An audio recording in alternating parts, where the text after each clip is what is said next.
Hello what's up guys, welcome to spontaneous reaction. मैं हूं उम्माद लतीफ़। तो गाइस आपका बहुत बहुत शुक्रिया, आप हमारी वीडियोस पसंद कर रहे हैं और हमारे चैनल सब्सक्राइब कर रहे हैं, इसका बहुत बहुत शुक्रिया।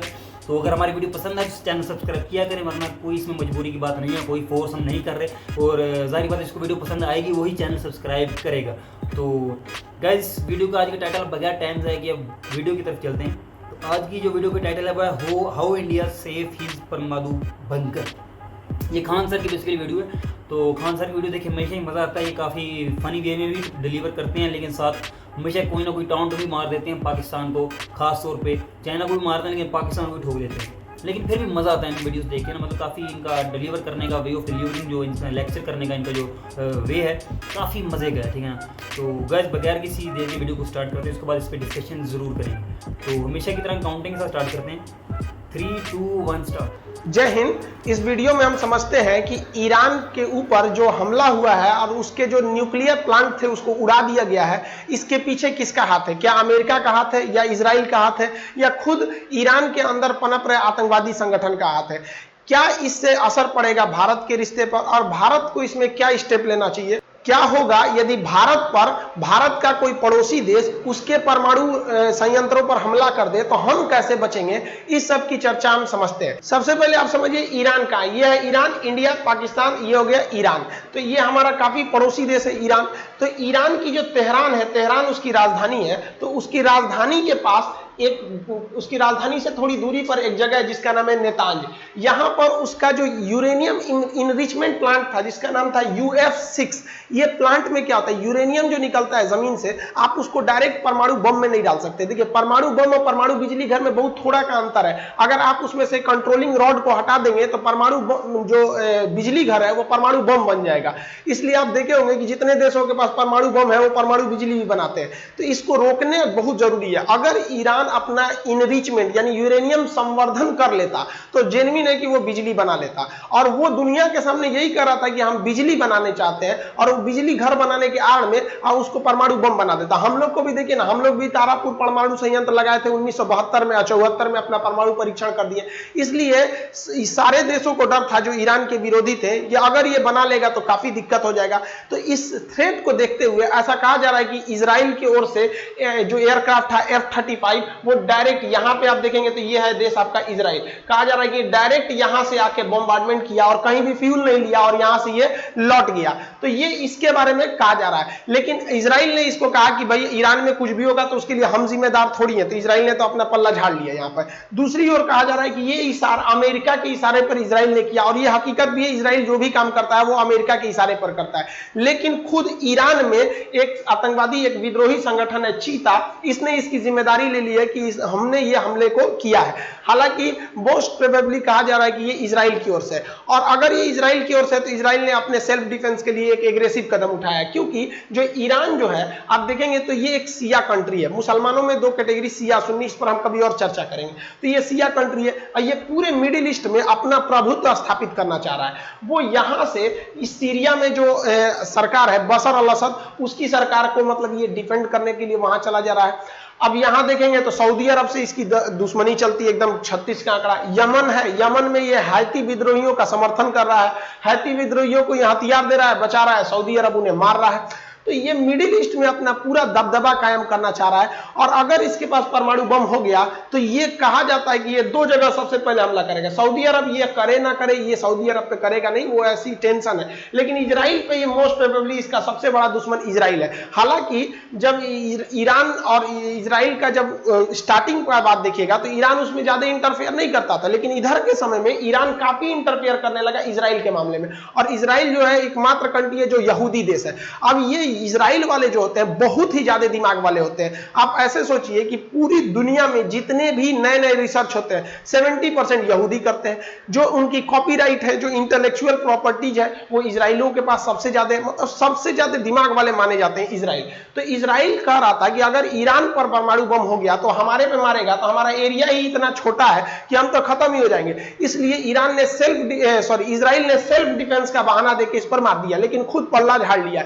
लेकिन अगर परमाणु बम ये बना भी लेते तो इजराइल पे गिरा नहीं पाते, क्योंकि हम एक प्रीवियस वीडियो में आपको बताए थे कि इजराइल के पास एक ये मिसाइल डिफेंस सिस्टम है जिसको कहा जाता है आयरन डोम। ये किसी भी हमले को हवा में ही मार के गिरा देता है। लेकिन लोगों को लगता है कि परमाणु बम जहां फटता है ना तो बम की तरह फटता है। गलत बात है, हम इस पर कभी सेपरेट वीडियो बताएंगे। लेकिन परमाणु बम जो होता है एक तरह का प्रदूषण है, वो एक हमला नहीं है, वो प्रदूषण है। अब आप बताइए, प्रदूषण का कोई एरिया है, मान लीजिए कि आपने पटना में प्रदूषण किया तो पूरा बिहार में फैल जाएगा, लखनऊ में करेंगे तो हर जगह फैल जाएगा। तो परमाणु बम का बेसिकली असर जो होता है उसके रेडिएशन से होता है, उसके जो गामा रेज निकलती है उससे होता है। वो नॉर्मल बम की तरह नहीं होता कि उसके एरिया में आएंगे तो भी मरेंगे, वो काफी दूर तक फैल जाता है। इसलिए अगर आयरन डोम से ईरान के हमला को मार के गिरा भी देते हैं तो भी तो उसका प्रदूषण आपके ऊपर ही पड़ेगा और काफी लंबा असर इसका जाएगा। ईरान का देखेंगे तो इजराइल से इसका दुश्मनी ही चल रहा है, सीरिया में ये इंटरफेयर कर रहा है। आपको भी पता है ये वाला एरिया जो है सीरिया है। अब सीरिया में अमेरिका भी यहां पे घुसा हुआ है, सीरिया में रूस भी है और ये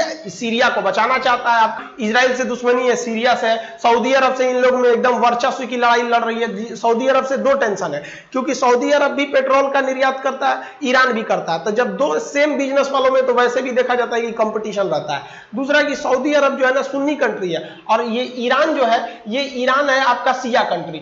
दोनों मिडिल ईस्ट में, ये पूरा एरिया गल्फ कंट्री का ये मिडिल ईस्ट कहलाता है, तो इसमें दोनों ही काफी बड़े एरिया को ये रिप्रेजेंट करते हैं, इसलिए ये दोनों में एकदम 36 का आंकड़ा रहता है। अब दूसरे आप देखेंगे यमन में, तो नीचे में यमन है, ये विद्रोही गुट है यहाँ पर, इसका नाम है हौती विद्रोही। तो ये जो रेबल्स हैं यहाँ विद्रोही, तो सऊदी अरब उनको मारना चाहता है, ईरान उन्हें बचाना चाह रहा है। दूसरा और भी देखेंगे तो जो मिडिल ईस्ट में शिया का जो पूरी नेतृत्व करने वाला है वो ईरान ही है। और ईरान जो है अरब देशों का, साथ ही साथ अमेरिका और इजराइल का खुलकर विरोध कब करने लगा, जब ईरान में रेवोल्यूशन आया, क्रांति आई, ईरानी क्रांति 1978 के बाद। और ईरान की सत्ता को संभालने में उनका सबसे महत्वपूर्ण योगदान हो गया अमानुतुल्लाह खोमैनी का।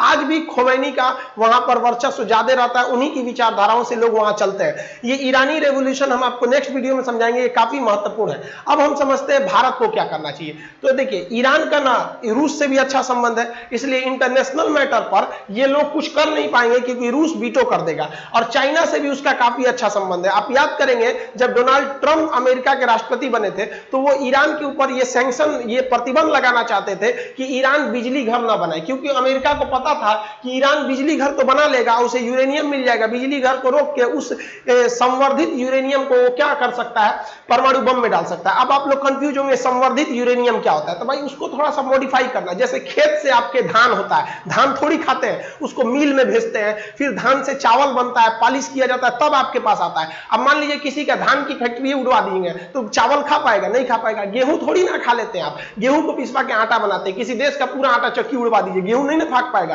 काम का नहीं रहता, खाइएगा तो पेट में पच नहीं पाएगा। बस वैसे ही समझिए, यूरेनियम को भी ऐसे ही किया जाता है, इनरिचमेंट प्लांट को। तो अमेरिका जानता था कि अगर ये यूरेनियम तक इसकी पहुंच हो जाएगी तो पक्का ये परमाणु बम बना लेगा, इसलिए वो रोकना चाहता था। तो अंतरराष्ट्रीय मंच पर यूएन में रूस और चाइना दोनों मिलकर इसका विरोध किया और वीटो कर दिए। वीटो ऐसी शक्ति होती है, अगर 5 देशों के पास ही है, अगर वीटो कर दिया तो प्रस्ताव रद्द हो जाता है। तो इसे तो बचा लिया जाएगा अंतरराष्ट्रीय मंच पर। चीन की क्या इसमें दिलचस्पी है, तो चीन भारत को बाईपास करते हुए यहां से सीपीसी सड़क बना रहा है। वो सड़क आ रही है पाकिस्तान के ग्वादर में। और भारत ने क्या किया, इसी भारत चाहता है कि ये आपका सेंट्रल एशिया में पहुंच बनाना। अब ये सेंट्रल एशिया में जाने नहीं देगा पाकिस्तान, यहां से पीओके तो कब्जा कर लिया। तो भारत यहां ईरान का चाबहार बंदरगाह लिया है और चाबहार बंदरगाह से हम अफगानिस्तान और इस एरिया में घुस सकते हैं। तो चाइना चाहता है कि ईरान को अपने फेवर में लेके भारत से चाबहार बंदरगाह ले ले, और भारत चाहता है कि ईरान को अपने फेवर में ले। अब यहां सबसे बड़ी समस्या आ जाती है भारत को लेकर। भारत क्या करे, भारत का अमेरिका से भी अच्छा संबंध है, इजराइल से भी है और ईरान से ही भी है, सऊदी अरब से ही, यानी जितने ये लड़ रहे हैं आपस में उन सबका भारत से अच्छा संबंध है। ईरान से पेट्रोल आता है, सऊदी अरब से भी पेट्रोल आता है। सऊदी अरब में बहुत सारे भारतीयों को रोजगार दे रखा है। अमेरिका से हमें हथियार लेना है और काफी अच्छा भी है अमेरिका से संबंध बना के रखना। इजराइल से भी हमको जरूरी है। अब भारत क्या करे, अगर अमेरिका, इजराइल, सऊदी अरब का साथ देता है तो ईरान नाराज हो जाएगा, और ईरान का साथ देता है तो उधर अमेरिका, इजराइल, सऊदी अरब नाराज होंगे। तो हमारे हिसाब से भारत सरकार को इसमें डिस्टेंस मेंटेन रखनी चाहिए, ना ही ईरान के करीब जाना चाहिए और ना ही आपको ईरान से दूर हटना चाहिए, एकदम डिस्टेंस बना के रखना चाहिए। और भारत के सामने इस डिस्टेंस बनाने का सबसे बड़ा बहाना भी है कि भैया अभी हम दुनिया के तीसरे सबसे ज्यादा कोरोना पीड़ित हो गए हैं। दूसरा कि हम लोग खुद गलवान घाटी और चाइना में हम लोग टेंशन फेस कर रहे हैं, अभी भी वो टेंशन 100% खत्म नहीं हुआ है। तो भारत यहां तो इस तरह से बच सकता है। अब बात करते हैं कि मान लिया कि भारत के ऊपर अगर चाइना या पाकिस्तान ने जहां परमाणु बम रखा है वहीं हमला कर देगा तो हम ही लोग उड़ जाएंगे। तो हमारे हिसाब से भारत सरकार को क्या करना चाहिए कि जो भी परमाणु बम है उसको कई पार्ट्स में रखना चाहिए। जैसे मोटरसाइकिल है तो चक्का कहीं और रखिए, इंजन कहीं और रखिए, हैंडल कहीं और रखिए। कोई चोरी भी कर लिया अगर कहीं मान लीजिए गड़बड़ भी हुआ तो पूरा थोड़ी जाएगा। ऐसा भी तो हो सकता है कि आईएसआई का कोई एजेंट या कोई जासूस वैज्ञानिक बन के घुस जाए और अंदर ही पहुंच जाए प्रमोशन लेके जैसे भी, और अंदर ही जाके ब्लास्ट कर सके, तो हम लोग को बहुत ज्यादा दिक्कत हो जाएगा। तो हमको दोनों तरह से थ्रेट है कि अगर जासूसी कांड हुआ तो भी गड़बड़ है और डायरेक्ट हमला हो गया तो भी गड़बड़ है। तो भारत सरकार को अपने परमाणु हथियारों को कई पार्ट्स में रखना चाहिए। उसका एक पार्ट कलकत्ता रख दो, कोई बेंगलोर रख दो, कोई आसाम में रख दो, इधर उधर रख दो। अब मान लीजिए कहीं चोरी भी होता है या कहीं भारत के वैज्ञानिक से ही मान लीजिए कोई गलती हो गया, ब्लास्ट हो गया, तो कई पार्ट्स में रहेंगे तो ब्लास्ट नहीं हो पाएगा। और जब हमले होते हैं, कहीं दो देश में लड़ाई होता है, तो ऐसा नहीं होता है कि लड़ाई अचानक हो जाती है। जैसे चाइना से ही टेंशन हो रहा है तो पता चल जाता है और हमारे जासूस भी रिपोर्ट दे देते हैं कि भाई बॉर्डर पे हलचल हो रहा है। और जब हलचल होने लगे तो जहां जहां से उसको ले आके जोड़ के आपस में रेडी कर सकते हैं। तो भारत को भी इस तरह से बचना चाहिए। अब यहां कहा जा रहा है, मान के चलिए कि इजराइल ने F-35 से ही मार के गिराया है, तो वो बंकर था, मतलब वो जमीन के अंदर था, और इजराइल ने जो बम का प्रयोग किया वो डबल लेयर का था। एक लेयर ने बंकर तोड़ा, दूसरा लेयर जाके अंदर ब्लास्ट कर दिया। तो भारत का भी मान लीजिए अगर कोई अंडरग्राउंड सिस्टम है वो भी ब्लास्ट कर जाएगा, तब क्या होगा भारत को? तो इसके लिए क्या करना चाहिए, जो भी अंडरग्राउंड हम चीज को बनाते हैं, तो ये अंडरग्राउंड पार्ट को जब हम जमीन के अंदर रखते हैं तो इसके साइड साइड में एक बड़ी बिल्डिंग खड़ी करनी चाहिए। और ईरान ने भी बड़ी बिल्डिंग खड़ा किया था, लेकिन उसने क्या किया था, ये बिल्डिंग को ऐसे छोड़ दिया था। तो ये डायरेक्ट यहां से जो अटैक हुआ वो सीधे तोड़ते हुए यहां आ गया। इस बिल्डिंग में मोटा मोटा जो लोहे का रॉड होता है, उस रॉड को इसमें लाइन से खड़ा रखना चाहिए। हर फ्लोर पे जितना फ्लोर है उस पे आपको ये रॉड खड़ा करना है, और ऊपर वाले में भी बहुत बड़ा बड़ा रॉड खड़ा कर देना है। इस रॉड खड़ा करने से क्या हो जाता है, और बहुत मोटे साइज का खड़ा करना है और ज्यादा गैप नहीं देना है, लाइन से इसे खड़ा कर देना। इससे क्या होगा कि अगर ऊपर से कोई बम गिरता है तो वो रॉड में ही फंस जाएगा, और वो फंस जाएगा, तोड़ नहीं पाएगा उसको। वो बम इसी तरह होता बनाया ही जाता है कि जितना तगड़ा झटका पड़ेगा उतना तगड़ा तोड़ेगा। तो कंक्रीट रहेगा तो तोड़ के घुस जाएगा, और रॉड रहेगा तो तोड़ के कैसे घुसेगा, फट जाएगा, अपने वहां पे फंस जाएगा उसी रॉड में। तो भारत सरकार को भी इसी तरह से अपने जो भी एटॉमिक पावर प्लांट है या जो एटॉमिक रिसर्च सेंटर है, जो भी जरूरी चीज है, उसको ऐसा नहीं कि आप अंडरग्राउंड रख देंगे तो आजकल हो जाएगा। एक से एक बंकर ब्रस्टर बम आ गए, आपको अंडरग्राउंड बना के ऊपर 4-5 फ्लोर खड़ा करना पड़ेगा मोटे कंक्रीट का, और उसके अंदर बिल्डिंग में कुछ नहीं रहना चाहिए, पूरा रॉड भर दीजिए मोटा मोटा लोहा का, ताकि उस पर कुछ ज्यादा इफेक्ट न पड़ सके। अगर ईरान ऐसा करता तो उसका भी जो भी इजराइल ने बम मारा था वो खूब से खूब 1 से 2 फ्लोर आ सकता था, ऊपर वाला उड़ सकता था, ये पूरी तरह से सेफ रह सकता था। तो ऐसा नहीं है कि कोई बम बनता है तो उससे बचने के रास्ते नहीं होते हैं। देखिए, भारत के साथ एक और समस्या है कि हमें इजराइल से हथियार चाहिए, इजराइल से लेटेस्ट टेक्नोलॉजी चाहिए, लेकिन इजराइल का हम ऑफिशियली हम उसका साथ नहीं दे सकते। रीजन क्या है कि इजराइल जो देश है वो वहां पे पहले देश नहीं था, वहां पर एक दूसरा देश था फिलिस्तीन। फिलिस्तीन पर सेकेंड वर्ल्ड वॉर के बाद इतना बम गिराया गया कि फिलिस्तीन के लोग भाग गए, और वहां ले आके यहूदियों को बसाकर एक इजराइल देश बना दिया गया। अब भारत जो है वो इजराइल का साथ चाहिए, उसको काफी लेटेस्ट हथियार चाहिए। आप देखे होंगे अभी इजराइल से आया था बराक 8 मिसाइल, फिर स्पाइक बम जो आए थे वहां पे। तो भारत चाहता है इजराइल का साथ देना, और इजराइल चाहता है कि भारत भी इजराइल का साथ दे और उसे अंतर्राष्ट्रीय मंच पे कहे कि नहीं, हम इजराइल को एक देश की मान्यता देते हैं। लेकिन भारत उसका दोस्त होने के बावजूद उसे देश की मान्यता देने से कतराता है, जिसका कुछ रीजन है। अगर हमने इजराइल को देश का मान्यता दे दिया तो यह पाकिस्तान के लिए बहुत खुशी की खबर हो जाएगी, क्योंकि इजराइल जो देश है वो दूसरे देश पर कब्जा करके बना है, और वो भी यूएनओ के बनने के बाद, यानी 1945 के बाद। अब अगर हम उसे मान्यता देते हैं तो पाकिस्तान जाएगा यूएन में कहने और यह कहेगा कि जब इजराइल द्वारा कब्जा की गई जमीन इजराइल की हो सकती है और भारत इससे सहमत है, तो पाकिस्तान द्वारा कब्जा किया गया पीओके पाकिस्तान का क्यों नहीं है? तो भारत एक ही मुद्दे पर दो तरह का आप स्टैंड नहीं रख सकते हैं। तो भारत इसीलिए इजराइल से कहता है कि देख भाई, हम तुम्हारा साथ दे सकते थे, लेकिन हमारा खुद का कश्मीर इशू अटक जाएगा। एक काम करो, हम तुमको तब तक देश की मान्यता नहीं देंगे जब तक हमारा इजराइल का कश्मीर का इशू अटका हुआ है। जैसे कश्मीर का इशू क्लियर हो जाएगा, हम तुम्हें देश का मान्यता दे देंगे। तो इजराइल इसको भी समझता है, वो भी अंतर्राष्ट्रीय मंच पर भारत द्वारा उसे मान्यता न देने के फैसले का कुछ खास विरोध नहीं करता होता है वो भी समझता है कि जब तक कश्मीर इशू है तब तक ही, और कश्मीर इशू धीरे धीरे हम सुलझाने की ओर बढ़ चुके हैं। आप देखिए कश्मीर 370 वहां से हट गया। तो इजराइल की क्या कहानी है, और इजराइल को ये पूरे मिडिल ईस्ट वाले जो हैं वो इजराइल को देखना नहीं चाहते एकदम युद्ध के लिए, और हमको इन मिडिल ईस्ट वालों की बहुत ज्यादा जरूरत है, क्योंकि यहीं से हमें पेट्रोल आता है और यहीं से हमें रोजगार बहुत ज्यादा लोगों को मिलता है, और इजराइल भी बहुत जरूरी है हथियार के लिए। तो भारत के सामने ना डबल समस्या। अब आपसे कोई कहे कि तुम्हारा एक आंख ज्यादा प्यारा है कि दाहिना आंख प्यारा है कि बायां आंख प्यारा है, तो आप क्या कहिएगा, भैया दोनों प्यारा है। तो वैसे ही हम लोग के लिए मिडिल ईस्ट भी जरूरी है और इजराइल भी जरूरी है। इजराइल में किस तरह इजराइल ने कब्जा किया और किस तरह से 6 दिन में इजराइल ने पूरे अरब देश वालों को हरा दिया। ईरान में क्या थी, ईरान की जो रेवोल्यूशन हुआ था, अमानतुल्लाह खुमैनी कैसे थे, कैसे अमेरिका और ईरान एक अच्छे दोस्त से कैसे एक दुश्मन बन गए। ओके गाइस, वीडियो हो गई है एंड, ठीक है ना। तो काफ़ी कम्प्लेक्स किस्म की वीडियो थी, मतलब इन्होंने सारी रीजंस बताई हैं कि कौन किस कंट्री के साथ है, लेकिन साथ जिस कंट्री का आगे पंगे हैं उनके साथ भी है, ठीक है ना। अब बेसिकली जो एंडिंग में ही इन्होंने बात की है इंडिया की कि अब इजराइल जो है ईरान और ईरान इजराइल के बहुत ज़्यादा अगेंस्ट हैं, और उन्होंने कहा जैसे ही मौका मिला है एटॉमिक पावर जो है ना बन गया ईरान, तो सबसे पहले हमला इसने करना है इजराइल के ऊपर।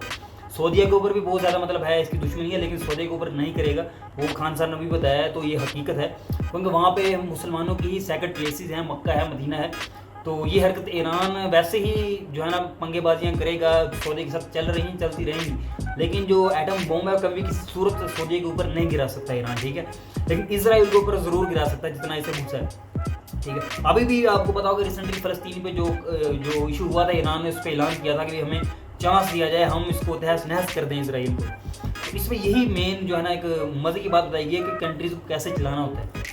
तो कम्प्लेक्स चीज़ें इन्होंने बताई हैं कि इंडिया जो है इसराइल के साथ भी अच्छे ताल्लुकात चाहता है, ईरान के साथ भी चाहता है। मतलब ईरान के जो दुश्मन हैं वो हैं सऊदीया वगैरह, इसराइल वगैरह। इंडिया के ईरान के साथ भी चाबहार की वजह से बहुत अच्छे ताल्लुकात हैं, उसके साथ अपने ताल्लुकात ख़राब नहीं कर सकता। लेकिन जो ईरान के दुश्मन हैं उनके साथ भी नहीं कर सकता, जिसमें इसराइल सऊदीया वगैरह आते हैं, क्योंकि सऊदीया के अंदर इंडिया के बहुत ज़्यादा जो वर्कर्स हैं वो काम कर रहे हैं। उधर से इसराइल से एडवांस टेक्नोलॉजी लेनी होती है, जो उसके वेपन्स हैं, मिसाइल्स हैं, वो इंडिया ने लेने होते हैं। और मेन जो इसमें इन्होंने मज़े की एक जो है ना एक टेक्निक बताई कि अगर इसराइल को मान लिया गया, इंडिया ने मान लिया कि वो कब्जा करके बनाया गया कंट्री है, तो इस तरह तो वो फिर इनके हाथ से कश्मीर पूरे का पूरा हर सूरत ऑफिशियली चला जाएगा। कब्जे वाली जगह पे जिसने भी जो कब्जा किया है और उसने ऑफिशियली लेवल पे कर लिया है, तो वो उसका हक बन गया, वो उसका हिस्सा बन गया। ये फिर इशू जो है ना इस तरह बन जाएगा यूनाइटेड नेशंस के अंदर। तो ये काफ़ी एक मुझे इंटरेस्टिंग बात इनकी लगी है, ठीक है।